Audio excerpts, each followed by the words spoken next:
Welcome back. We were discussing topic process synchronization, and under this topic we have already covered few things.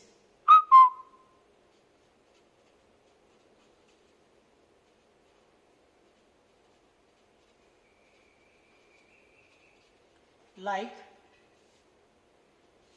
we know what is race condition,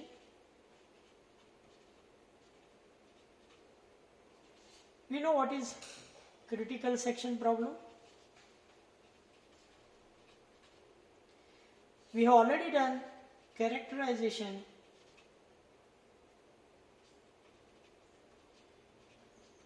of critical section problem, and as a part of solution we have seen two process solution.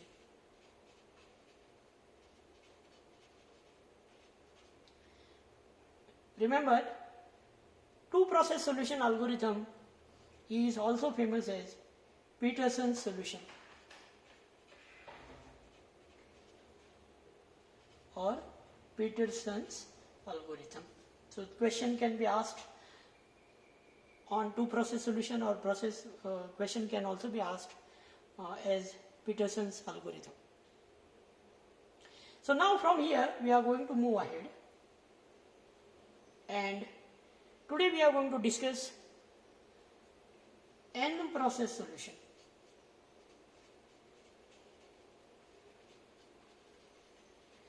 It is very clear that given any time in our system, we must expect that there will be n number of processes in the solution.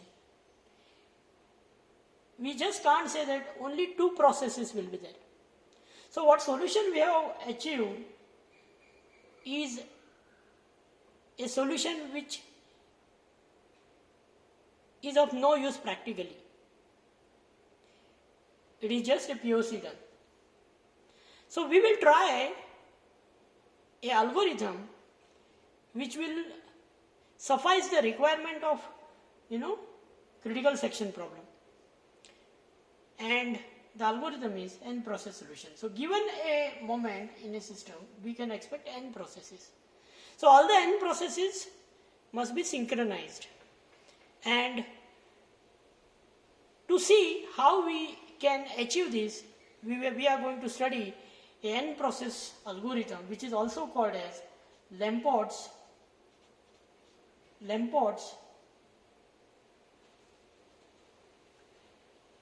bakery algorithm.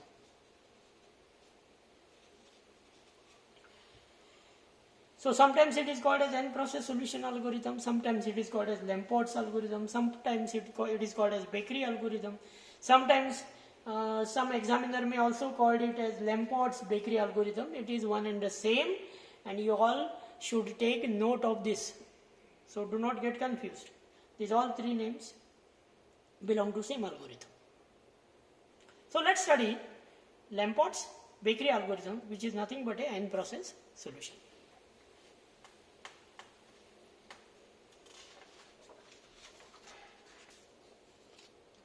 So now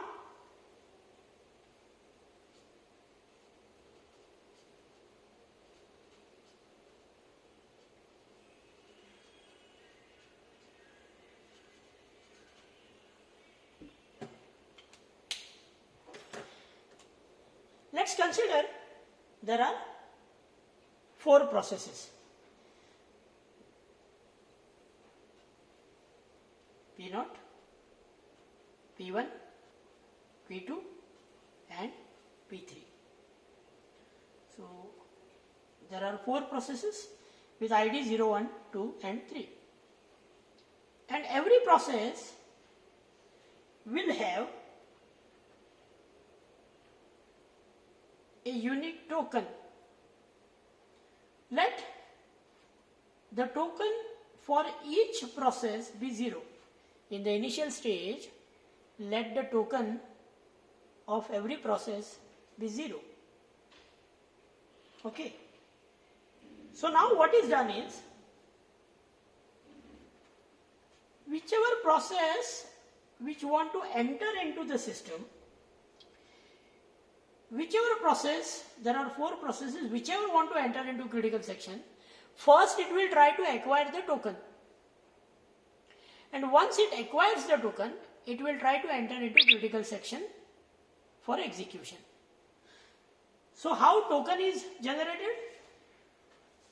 So num of I will be the max from num of 0 or num of 1, like this, num of n minus 1 plus 1. So suppose I say process P1 wants to enter into critical section region. So what is, so this is num of 0, right? This is going to be num of 1, right? Like this only, num of 2, num of 3. So 4 processes means num of 3 is the maximum number, num of n minus 1. Fine. So we find what is the max among these? The max among these is 0 itself, because we have considered that let the token ID of all the processes in the initial stage be 0. So what will be the token ID acquired by P1? It will be, of course, 0 plus 1. So what will be the token ID? 1. So once the token ID is acquired, what it will do? It will try to enter into critical section region. But to enter into critical section region, there are some set of conditions that process needs to meet. So for j is equal to 0, j is less than n, j plus plus, it will check the condition while num of j not equal to 0 and num of j less than equal to num of I. So that's it. So first process will acquire the token. P1 has acquired the token. The token acquired by P1 is 1. All other processes are having token 0. Nobody is trying to enter into the system. In this situation, it will check whether there is any other process from 0 to n. Is there any other process which is having token ID greater than 0? Not equal to 0? So this condition, if I check, all other processes have token ID 0. So since all other processes have token ID 0, there is no need to go for second condition, because this condition itself is, the two conditions are combined using AND statement. So anyone is broken means the process enters into the critical section region. So P1 enters into critical section region. So after this, suppose say P0 tries to enter into critical section region. So P0 will acquire a token ID 2. P0 will come here and will check whether there is any number, having 0. No, there is one process with token ID 1. Then it will check whether the token ID of that process is smaller. No, token ID of j is smaller than token ID of I. So token ID of I is, see here the condition. So someone who is entering into the section should have token ID lesser than the token ID of the other process. So here in this case, until and unless Pi does not exit, once the Pi exits, the token ID will be 0. In fact, process Pi will be out of the memory. So at that time 2 will be the lowest one. So P0 will get, after Pi goes out, then P0 will be able to enter inside. because when Pi goes out, the entire entry of process P1 goes out means the entire entry of process P1 is removed. Now process P0 which has acquired token 2 becomes the lowest one, and there is no other process having token ID greater than 0. So P0 enters the critical section and then P0 executes. This is a simple way how the Lamport's bakery algorithm works. It is based on working of a bakery. So there is a bakery and there are many customers arriving at the bakery. The first customer that arrives at the bakery will get the lowest token. The second, the third, the fourth, the fifth. And customer with lowest token will get a chance to buy the product first. He will get the service first. So this is how Lamport's bakery algorithm works. But we have to take care that we have to just see that whether this is a perfect solution, whether it adheres to mutual exclusion, whether it adheres to progress, whether it allows all these conditions to be met. There is a mutual exclusion happening, there is a progress happening, and the bounded weighting is taken care of. We will have to see this situation. So let's go ahead.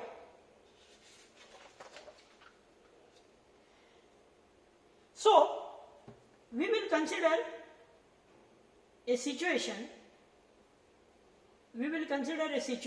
where,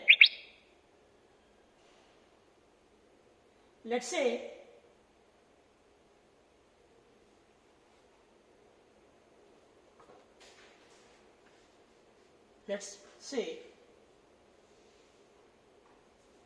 again process ID, num of I, and here we do have P1, P2, P3, P4, and as we know in the initial stage everything is 0, the token IDs are 0, and what we do is we will try to see whether it meets all the critical section requirements. So let's consider, let me write a algorithm first. So entry of I, and it is going to select num of I, and num of I is based on max value of num of 0, num of 1, num of n minus 1 plus 1, and once the token is acquired, what it is doing, it is checking for j is equal to 0, j is less than 1, n, j plus plus, and it will check whether the num of j is not equal to 0, and the second condition, the num of j is less than num of I. So that's it. And then here comes a critical section. So the first condition is for token, the second condition is for checking the token ID of all the processes. Okay, fine. So the given a condition, suppose say P1 tries to enter into the system. P1 tries to enter into the system. What P1 does? P1 will copy the token ID of all the processes. So maybe token ID of P1 is copied in temp of 1. So P2 is temp of 2. So P3 in temp of 3. So P4 in temp of 4. So it will copy. Okay, it will copy the token acquired by all the processes. So what is the token acquired by all the processes? It is 0. Everybody's initial token number is 0. So what is there in temp 1? 0. Temp 2? 0. Same way. And what happens here is, please see, what happens here is, after the token number of each process is copied into the temporary variable of process P1, the process P1 gets preempted. Suppose say process P1 gets preempted. So process P1 gets preempted means it is not working now, it has stopped working. So by this time process P3 also came and P3 also said I want to enter into critical section region. So what P3 does? P3 also does the same thing. It will create its own temporary variable, copy the token ID of P1, token number of P1, same way P2, same way P3, same way P4. So it will be copied. So again, it's same, because before P1 goes in this first part of algorithm where it would have acquired the token number, it has preempted. So although it has read all the information, it hasn't incremented its own token number. It's still 0. So when P3 read, P3 got all the token IDs as 0, and these token IDs, token numbers are stored in the temporary variable created by P3. So now what P3 does? P3 will come in this loop and check the condition, and it will acquire. So obviously all other token IDs are 0, token numbers are 0, plus 1. So P3's token ID, token number will be 0 plus 1 will 1. So P3 will acquire token number 1. P3 will go, so once acquired it will come in the second part of the algorithm where it will check that num of j is not equal to 0. So for all other processes, there is no other process having process ID greater than 0. So this condition is satisfied, so there is no need to check the second condition since it is AND operation. So process P3 enters into a critical section region. Fine. Now say there is a situation. Now say there is a situation.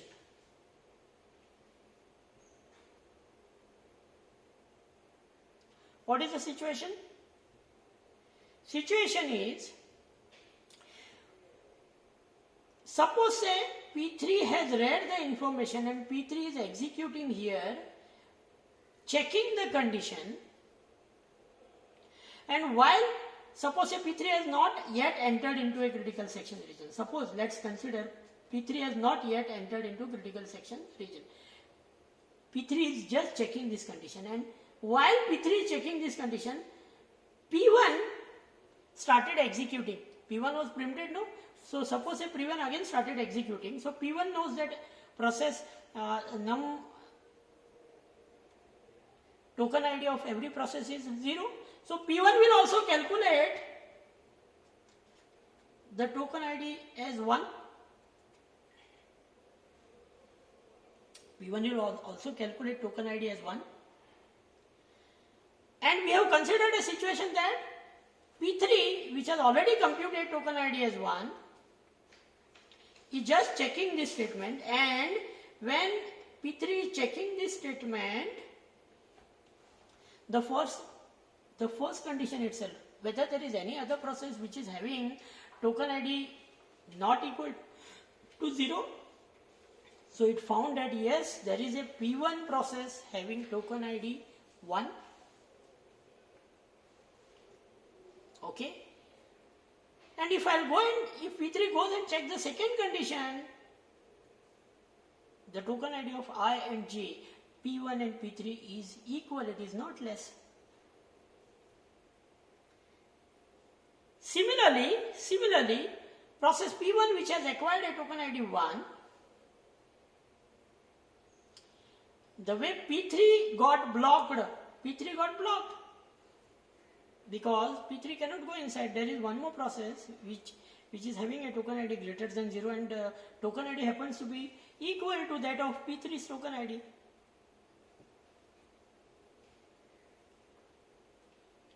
Right?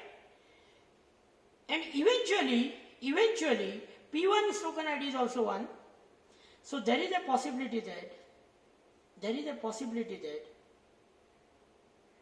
P1, okay, and P3 will get blocked. P1 and P3 will get blocked. Fine? And there is a possibility that, okay,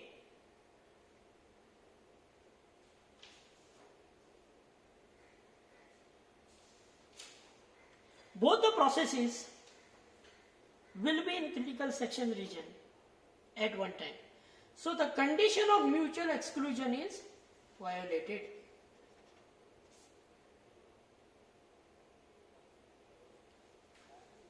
The condition of mutual exclusion is violated. This is something which is not allowed. So what algorithm we have seen needs to be modified. So what is done now? Let's consider the same scenario once again. And let me write once again process ID and num of I. So we do have P1, P2, P3, P4. Initially all process ID is 0 and again entry of I, and we'll check the num of I to be the max out of num of 0, num of 1, num of n minus 1,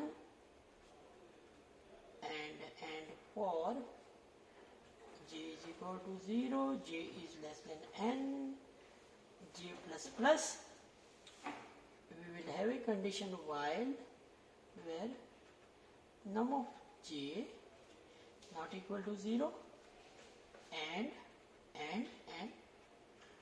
num of j less than num of I. And here comes j, one more, here comes one more I into the bracket, and that is the modification. So let's see whether the given modification works. The same scenario, P1 tries to enter into the system. P1 will read the token number of all the processes. P1 gets preempted. P1 has not yet computed the token number, and P3 comes. P3 also does the same thing, reads the num ID, token numbers, and it is going to compute its token number as 1. And now when it is executing in the second loop, let's consider P1 comes back, P1 also computes the token ID to be 1. So there is P1 and there is P3 with the token ID equal. So now what happens? Both will try to check the condition. So here the process will understand that okay, there is one more having num token number greater than 0. So that token number will be compared. So now token number of P3 and P1 is equal. Since j is equal to I with respect to token number, it will compare the second j with second I, which is nothing but process ID of I compared with process ID of j, or whatever you want to say.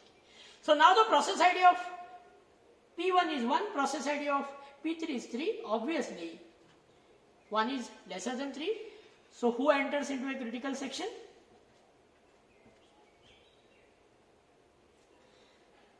This is how mutual exclusion condition is met. So if the token number is same, then the process ID is compared, and based on the minimum process ID, the token, the access to the process with minimum process ID is given. Let's see whether this condition is also feasible, because although we see the mutual condition is achieved, let's say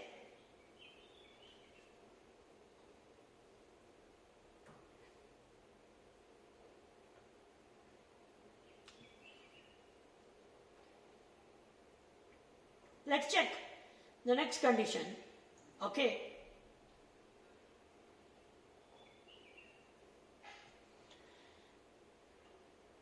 Suppose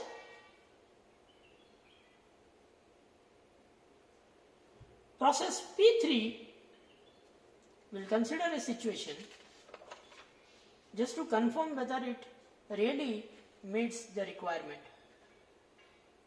Suppose we say process P3 is in critical section. Already process P3 is critical section. So P0, P1, P2, P3. P3 has computed process ID as 1 and okay, we considered it as 1, 2, 3, 4, right? So P1, P2, P3, P4. So P4 has already entered into a critical section region, and there is one more process. So P3 is already in critical section region. So this is the first loop, that is a num loop. This is the second loop, that is a while loop. Okay, this is for token and this is for condition check. Okay, fine. So P3 acquired a token, P3 successfully met the condition, P3 is in critical section region. While P3 is executing,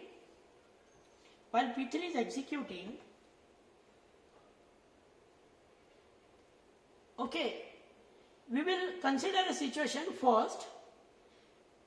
P1 started, P1 read the information, P1 got locked. Then P3 started, P3 read the information, P3 acquired the token, and P3 has entered inside, P3 is executing. While P3 is executing inside, suppose P1 started executing again, P1 also acquires a token 1,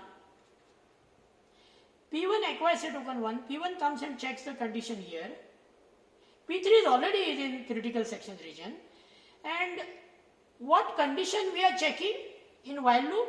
We are checking condition whether the num of j is not equal to 0, and the second condition, num of j comma j is less than num of I comma I.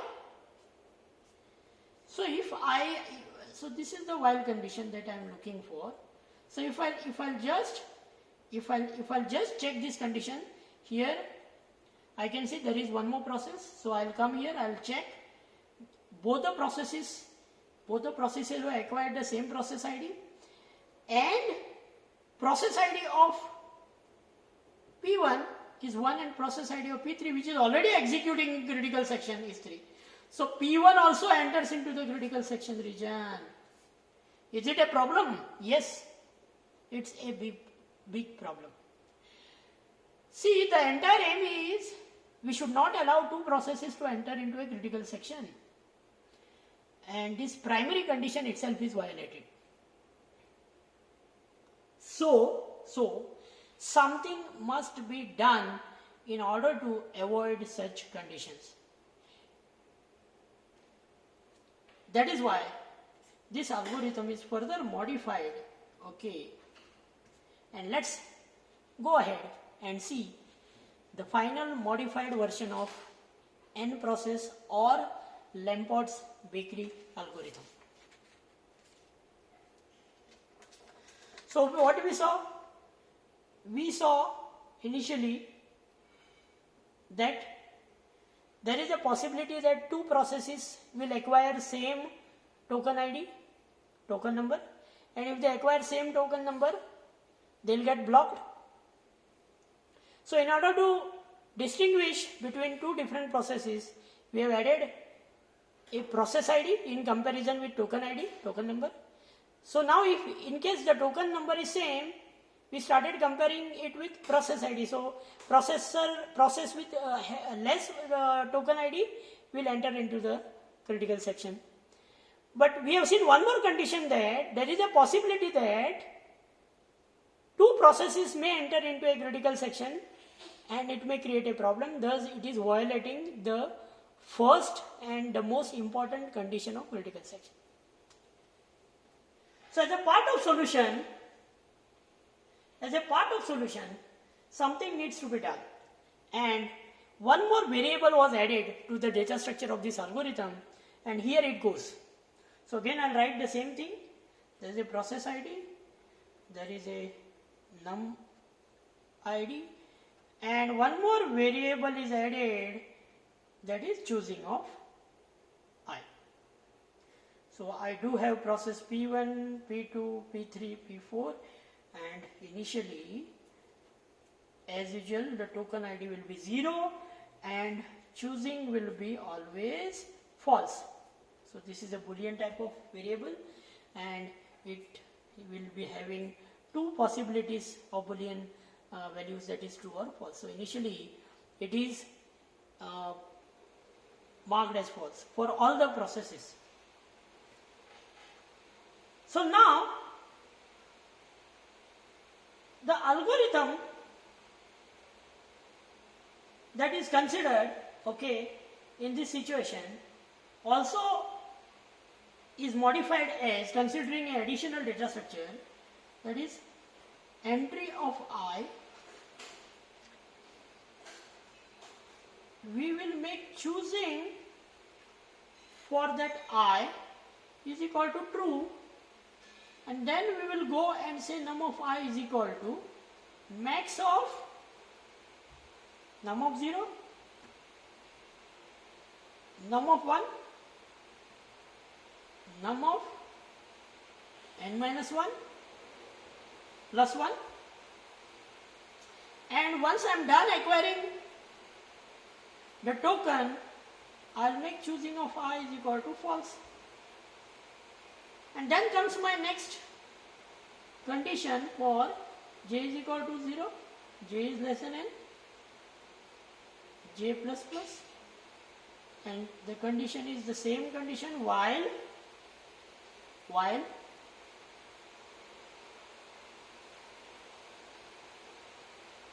I will confirm that there is nobody else choosing, and again I will take care that num of j comma, so the first condition, not equal to 0, and as usual the second condition, num of j comma j less than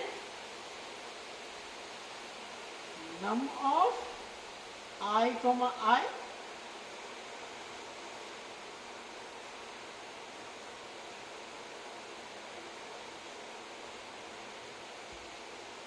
and then enter into critical section review. So let us consider the same example again, and let's say P1 tried to enter, P1 read, and after reading the data, which is everybody having token 0, P1 got blocked. P3 also read,